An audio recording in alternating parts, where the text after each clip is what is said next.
The title for today's devotional is We Choose to Please God, Not Ourselves.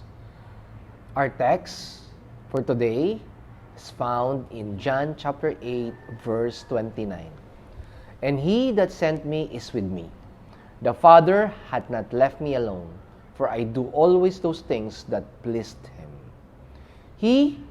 Had Christ chosen to do so, he could have passed his days in the world of his own creating, in ease and plenty, and claim for himself all the pleasures and enjoyment of the world could give him. But he did not consider his own convenience. He lived not to please himself, but to do good and lavish his blessings upon others. There is no help for man, woman, or child who will not hear and obey the voice of duty. For the voice of duty is the voice of God.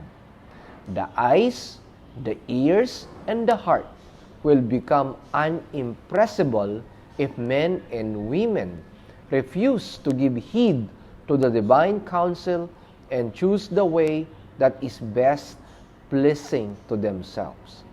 The man or woman that leaves the place that God has given him or her in order to please inclination and acts on his own device plan meets with disappointment because he has chosen his way instead of God's way. Our Heavenly Father is our ruler, and we must submit to his discipline. We are members of his family. He has a right to our service. We must not study to have our own way, but God's way and God's will. Human beings suffer much because they step out of the path that God has chosen for them to follow. They walk in the sparks of the fire they themselves have kindled, and the sure result is affliction, unrest, and sorrow, which they might have avoided if they had submitted their will to God. Whatever path God chooses for us, whatever way he ordains for our feet, that is the only path of safety.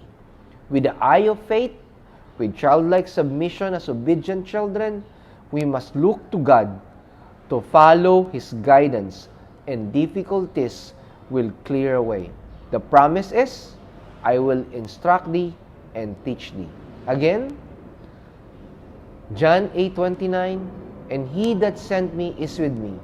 The Father had not left me alone, for I do always those things that pleased him.